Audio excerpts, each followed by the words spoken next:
This episode is presented by Mercury, the fintech that simplifies how more than 200,000 businesses operate.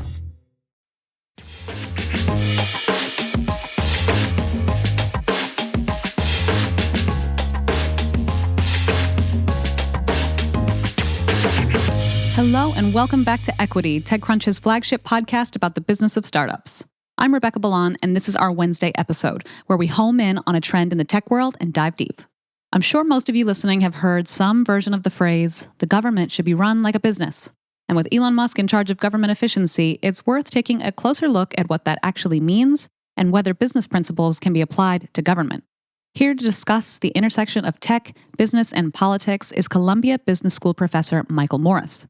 Michael is also the author of Tribal, How the Cultural Instincts That Divide Us Could Help Bring Us Together, a book that at the time of this recording was shortlisted for the Financial Times Business Book of the Year Award. Michael, welcome to the show. Thanks so much for having me. Thanks so much for joining us. Tell us a little bit about your background. You've got 20 years at Columbia Business School, but before that you were at Stanford, right?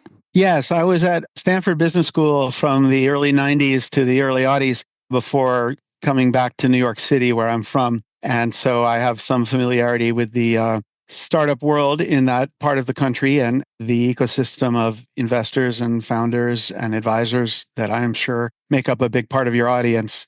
And I should point out that I am Michael Morris, not Michael Moritz, because that sometimes has been a point of confusion. Oh, well, thank you for pointing that out. Morris. And I'm sure you were happy to get back to New York City, where I'm also based and from. So you are also part of a group of behavioral scientists known for advising presidential campaigns. Is that correct? That's correct. Yes. The Coalition of Behavioral Scientists. We try to operate below the radar, but usually there's one or two stories about us get out every election. And so, one of the things that we had decided to talk about with you today is the intersection of the tech world with government in this election. Specifically, we're looking at Elon Musk, Vivek Ramaswamy, and their new Doge initiative. Wondering if you could just speak a little bit about that, high level, what you take away from that. Well, I, like many people, am very excited to have brilliant people like Elon Musk and Vivek Ramaswamy involved in government and advising the current campaign, which I think can use some brilliance. But I also would say that it doesn't take a genius to see that there are some inefficiencies in government spending. Mm-hmm. And the challenge is not spotting those inefficiencies. The challenge is the procedure of changing government, which is a different kind of challenge than the ones that Vivek and Elon have primarily faced. Although they both have done a lot of different things and compared to most entrepreneurs have a very broad range. So I'm grateful that they're willing to be involved. I'm not optimistic that they will be able to meet their goal. I think that they've stated a goal of saving something like $2 trillion, and it seems over-optimistic to me. Why does it seem over-optimistic to you? I mean, aside from the fact that they're an advisory board and that a lot of things will have to go through Congress, or maybe that is your reason. Well, several reasons. I mean, one is history. We can look at many previous initiatives by very talented people trying to accomplish the same goal. There was the RIGO, Reinventing Government Initiative by Al Gore and his team. Before that, there was the Grace Commission under Ronald Reagan. And these were teams of people who had business experience and government experience and who worked very long and hard. And it's difficult to point to anything that either of them accomplished, really. Why is that? Well, the majority of the federal budget is safety net programs. What the government does best and most is writing paychecks to vulnerable Americans, whether they're the aged, veterans, people with disabilities. That is something that very few administrations are willing to touch, and where it's very hard to get through the procedures, the approvals needed to touch them. That's, I think, about 60% of the budget. And then you have defense, and it requires a lot of political courage to cut the defense budget. That usually doesn't end up happening.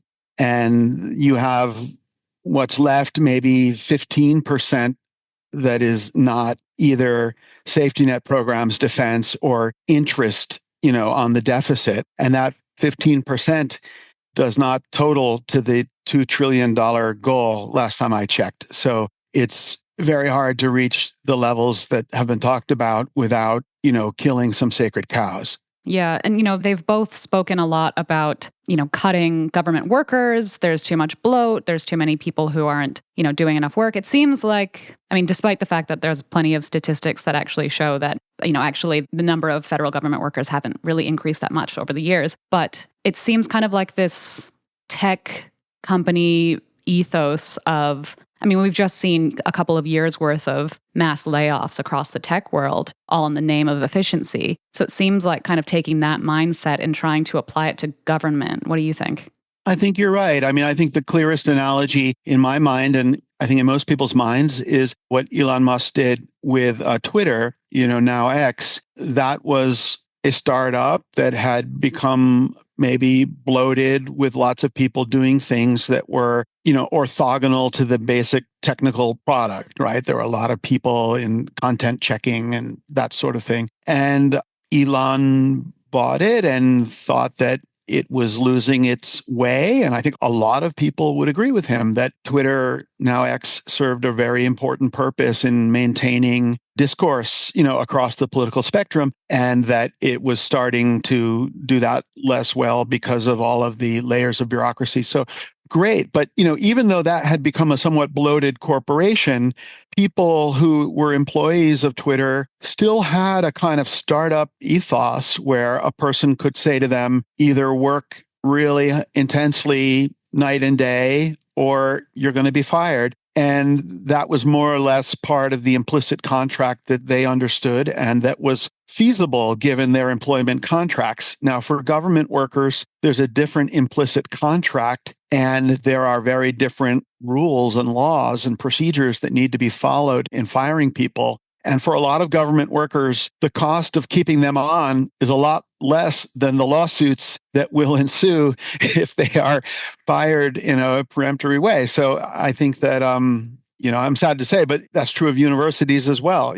People keep their jobs because it's cheaper to keep them than the lawsuit if you fire them. So I think that the analogy between the Department of Education or the Department of Health and Human Services and Twitter is a strained analogy. It's not quite the same ball game. So, nothing bad can come out of having smart people look at government with a fresh perspective and think about better ways that things can be done. But, history doesn't provide much cause for optimism about what will actually happen. And they've cited some recent Supreme Court rulings that they think empower them to make changes in a way that weren't possible before, but I don't think their interpretation of those rulings is shared by everyone.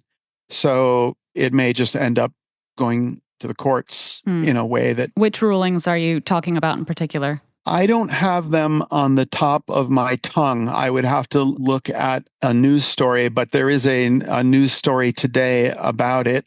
They have pointed to decisions in West Virginia versus the EPA in 2022 and in Loper Bright Enterprises versus Raimondo earlier this year, both of which seem to limit federal agencies' regulatory authority.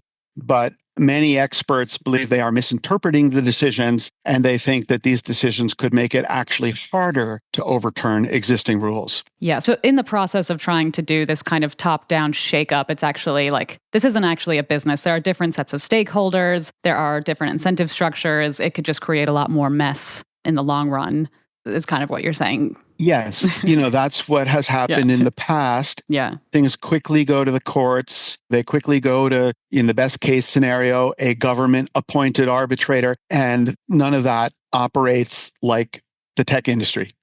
Right. Yeah. And it is, of course, like we are living in a world that's run by tech. So it's good to have smart business leaders, tech leaders involved in government, surely, and in advising policy. I think that obviously there's a lot of fear, certainly among other tech leaders. Sam Altman comes to mind, Reid Hoffman comes to mind, that there would be conflicts of interest with someone like Elon Musk. at the helm. And, not only because, I don't know how he's going to find the time given all his other businesses, but yeah, given all his other businesses, he's got his hand in a lot of industries that he could potentially shape or benefit himself in, or at least that seems to be the fear. I wouldn't want to be Elon Musk's chief of staff or personal assistant trying to organize his calendar as CEO of at least 4 companies that are in different industries and very demanding, and then having 10 children. I don't know how he thinks he's going to find time for this, but he's obviously a brilliant guy who doesn't need very much sleep. I think that you're right that there are potential conflicts of interest. That is not anything new, though. We have seen many cabinet level officers in previous administrations who had long histories in particular industries that were regulated by the branch of government that they were serving in. So that's something that almost always exists to some extent. But don't those people usually step down from their business roles when they take on a government role? Again, granted, Elon Musk is an advisory role, but they usually step down, but that doesn't mean that they don't have interests in that area. They have family and friends. They sometimes own stock. They may be going back to that industry afterwards. So there are nominal things that can be done, but they don't really solve the problem.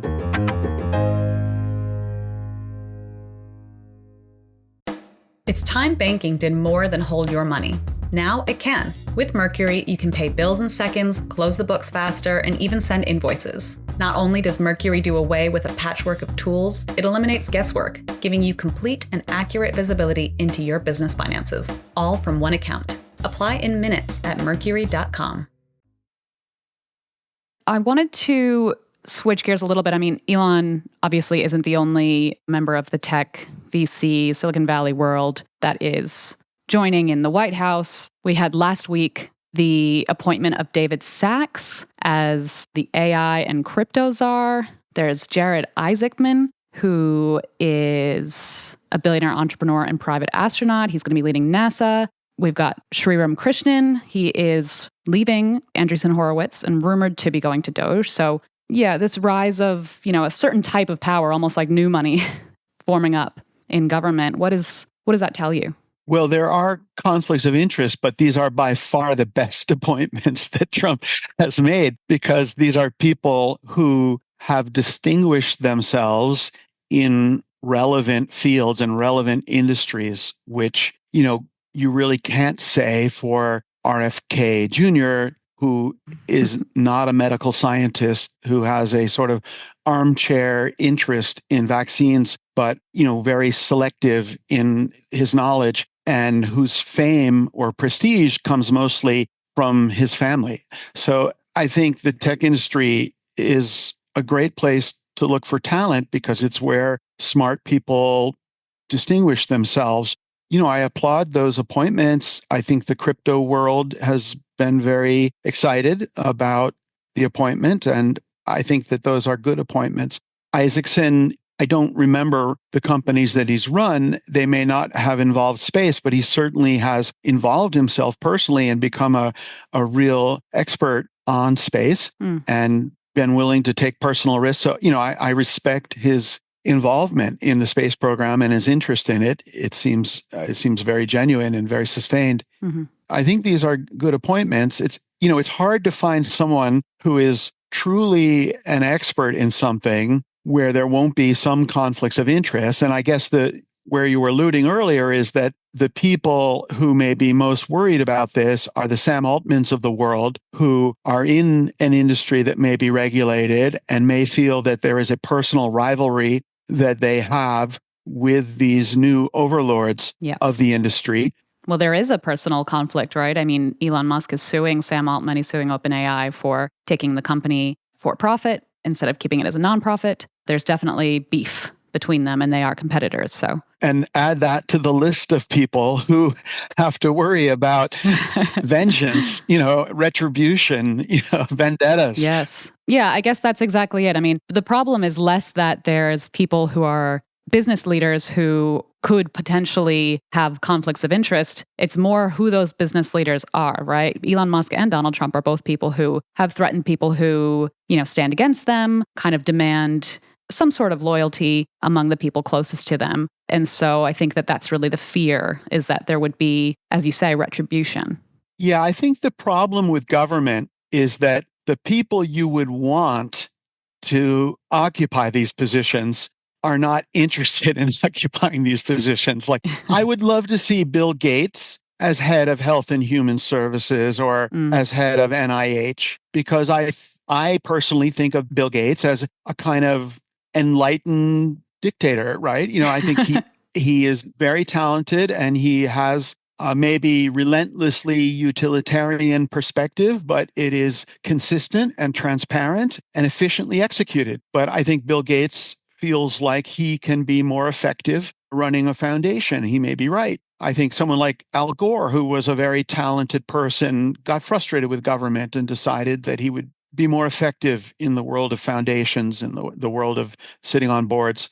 You don't get your dream person for these government appointments, unfortunately. You get the person who is willing to pay all the costs of having your reputation dragged through the mud in order to have either the power or the notoriety that comes with the government position. Do you think that, just touching a little bit on how many tech billionaires have it's been a small group responsible for very large donations, right, to Trump. Elon Musk, I think, has been reported last week that he donated roughly $260 million to the America PAC, which, supported the presidential election, which makes him the largest donor in this election cycle. So is there some kind of reverse psychology here? Certainly, Trump likes people to be loyal to him, but do you think that a lot of these business executives and investors kind of see this as an opportunity they're making an investment in their own futures. They have, their own ability to control him, right? And change the way he thinks about things, right? Previously, Trump said crypto was a scam and it's dangerous, and now he's all for it. Maybe. I think that in defense of Donald Trump, I think he is relatively hard to manipulate because he is so mercurial in his positions. And he at least regards himself as needing financial help from nobody. And he is a single term president. It's this rare event of somebody going into the office without looking to be reelected. So I don't feel too worried about that particular problem. Maybe I would feel better if I thought Donald Trump could be manipulated by these people. Well, manipulated or, just kind of swayed. I wouldn't call it manipulation necessarily, but swayed certainly. He has been called a populist, right? Someone who kind of goes with what at least he perceives the popular opinion to be. And if the people closest to him kind of say crypto, no AI regulation, things like that, then certainly he could be swayed towards that. Previously he was wanting to ban TikTok. Now he thinks we can't be blocking TikTok and technological innovation in general. So yeah, I think obviously anyone's at liberty to change their mind based on getting new information. Yeah. And there are different ways of lobbying different presidents. I think that the way to lobby Donald Trump is to be down at Mar-a-Lago, sitting next to him at every meal and being the last person to speak into his ear before some decision is required. And so I see some signs that Elon Musk is doing that, but I don't have a lot of trust from what I've seen in the first administration that Donald Trump will stick to positions after having been, incented by people to take those positions. It looks a little bit like he is making his initial nominations in an almost symbolic way, and that none of these initially nominated people from Gates down the list, Kennedy, that it looks like maybe none of these people will actually be in the position. How long Elon Musk and Vivek Ramaswamy will be patient, with an unclear mandate and unclear authority, I'm not betting on it lasting the 1 year they say it will last. And the 1 year doesn't sound like enough time to actually get anything done, even if it lasts that long. So I guess I'm not optimistic. I mean, if we do take it out, I mean, these are businessmen, right? So they're going to be applying business principles to this really lofty goal. Are there any business principles that you've seen in your time that you think could actually overlap?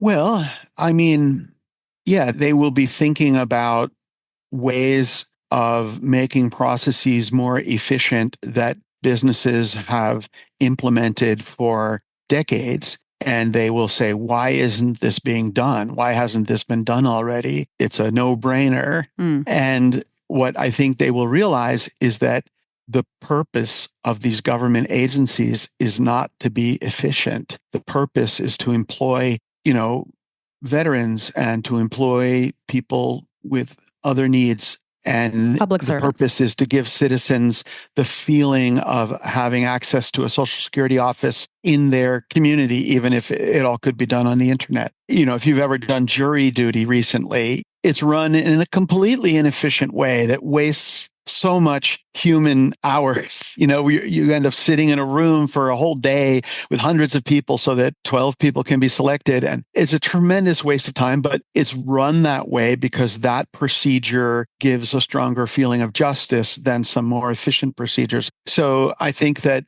much of what's done in government is nobody's trying to be efficient. That's not the primary goal. Yeah. Can you imagine a world in which, I don't know if this is far-fetched, but I can imagine a world in which a lot of, the people with these business interests, I imagine that a lot of them would like to see certain things that are handled by the government actually handled by the private sector, using this argument that we're just more efficient, right? We don't have the same bureaucratic red tape that the government does, right? And so you see, for example, in the space industry, SpaceX is, leaps and bounds. It's really advancing the space industry, and that's commercial, that's private, right? Can you imagine that happening across other, what are traditionally government sectors and kind of segueing into more private sector control?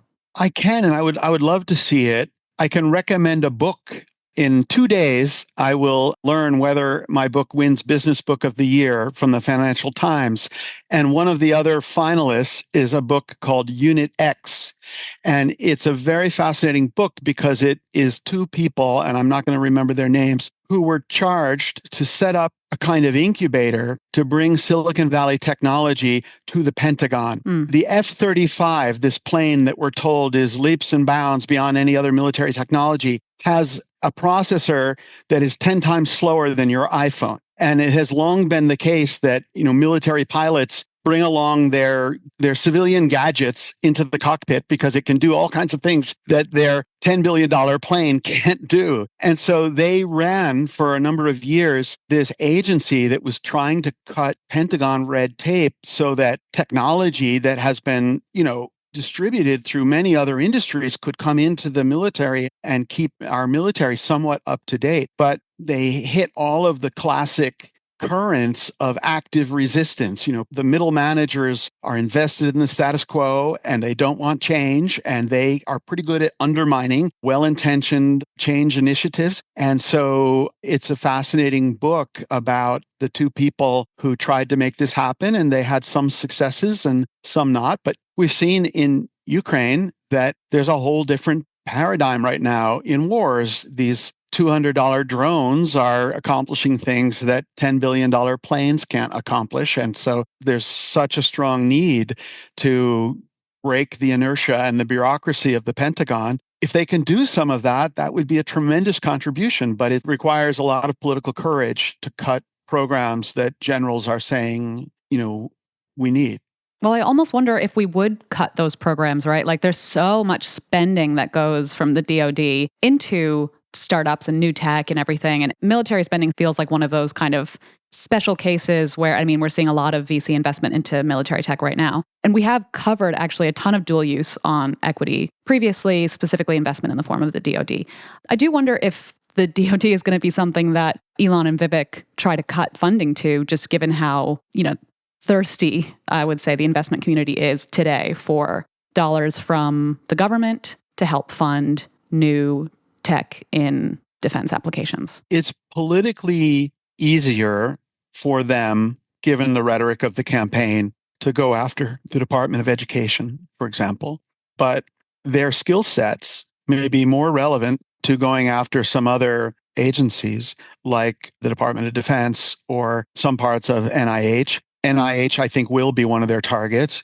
But the Department of Defense, I think that they would have to take a position of we're not decreasing funding overall. We're just qualitatively changing the processes for innovation. But there are reasons why the military doesn't innovate as quickly as other things because the costs of error are higher and the chain of logistics is slower. So even if somebody has a brilliant idea sitting in Palo Alto about how the war could be fought differently, it's a complicated process to implement that in a way that will work.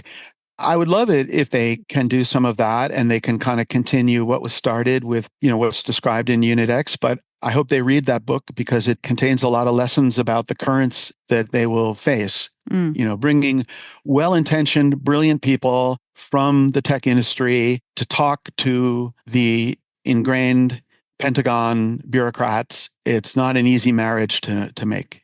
Yeah. And I do want to quickly just mention for our listeners, I imagine that Elon Musk will take a lot of his, learnings of scaling Tesla, for example, into how to be more efficient at Doge. And, he's got a bit of an algorithm, and there's kind of 5 steps to that I've reported on before. 1 is question every requirement. 2 is delete every step in the process that you can. 3 is simplify and optimize. 4 is apply speed and maximize cycle time. And 5, at the very end, automate it. So I'd be curious to see what kind of automation comes into government in the future. Yeah, I think that government has resisted automation in many of its domains. And sometimes that's because they want to create jobs. And sometimes that's because there are concerns like justice, which are independent of efficiency. Take a very simple example like ethnic profiling. That might be efficient in some cases, but it's not just, so we don't do it. So there are concerns independent of efficiency that are constraining many of the government's operations. Yeah, that's a very good point. I wanted to say that in my book, Tribal, I contrast 2 models for transformational change. One of them is what corresponds to, say, the grassroots strategy that, activists might use in politics, and a group of employees can sometimes initiate a grassroots change that bubbles up and slowly changes the way a government department or a corporation operates. And there are many, many cases of that, of junior employees with a great idea and who slowly create a transformation. The other model is the shockwave model. And Jeffrey Sachs, my colleague at Columbia, is someone who has applied this model to making change in government. And the idea is that if you have the power and you have the mandate, you have the legitimacy to impose a sweeping change in policies all at once, you can sometimes reset an equilibrium and create very quick change in the way that a turnaround artist might do in the corporate world. But that is usually something that only works when you're in a state of disaster, like you're in a country with hyperinflation, or you're in a country with a command economy that has clearly failed, and there's an appetite for imposing a market solution. And so it has worked in countries like Poland, where there was this desire to return to Europe and come into a market solution, but it didn't work in Russia. And it didn't work because there wasn't the same legitimacy. Western ideas didn't have the same legitimacy, and people didn't buy into them and make the personal changes that they would have to make. And I think that, there was enough of a mandate for Trump to be elected, but I don't know if there's a wide enough sense of discontent with government among the people involved in government for people to suffer the enormous displacement and discomfort of a kind of shockwave change. Well said. Yeah. I'm really looking forward to reading your book. We're just about out of time. Where can our listeners find you online, and where can they read your book? You can learn about my book at its website, tribalbook.org, or you can just Google Tribal by Michael Morris and find it on Amazon. I have a website, michaelwmorris.com, where you can learn about me, my book, my research, some of the consulting work I do, which some of it is in government. I work on projects for the intelligence agencies. In the past, I've worked on Pentagon projects. I work in the tech industry. I work in the finance industry. Some of that can be found on my website if anybody is curious. Amazing. Thank you so much. Thank you for your time. And to our listeners, you can find me. I'm on X, I'm on Threads, I'm on Blue Sky now. And you can find Equity at EquityPod. Talk to you all Friday. Equity is produced by Teresa Loconsolo with editing by Kel. Bryce Durbin is our illustrator, and we'd like to give a big thanks to our audience development team and Henry Pickavett, who manages TechCrunch audio products. Thanks so much for listening, and we'll talk to you next time.